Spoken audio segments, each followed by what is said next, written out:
আওয়াজ। চলো আচ্ছা, সেলফি কিন্তু আমার বোনেরা যারা বলছো সেলফি তুলবো, এখন কিন্তু সেলফিটা তুলবো না, সেলফিটা আমার গান হয়ে যাক, আমি ওখানে গিয়ে তুলবো। এখন আমি নাচের জন্য এসেছি, দিতে চাই। কি নাচ হবে?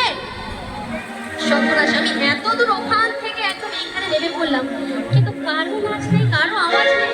এইখানে আসো, আচ্ছা এইখানে আমার দিদি ভাইরা নাচ বলছে। ওখানে ব্যাকফিট দিচ্ছি, ওখানে ব্যাকফিট দিচ্ছি। আচ্ছা ওইখানে কাছে গেলে হবে, নাচ হবে তো? আচ্ছা চলো অবশ্যই। আচ্ছা সাউন্ডের দরকার হচ্ছে, হবে যাওয়া যাবে? চলো আর যদি নাচ যদি না হয় দেখো। চলো চলো আমার দিদি ভাইরা, চলো লজ্জা করলে হবে না, ঠিক আছে? চলো এনজয় সকলে মিলে। আমি রসগোল্লা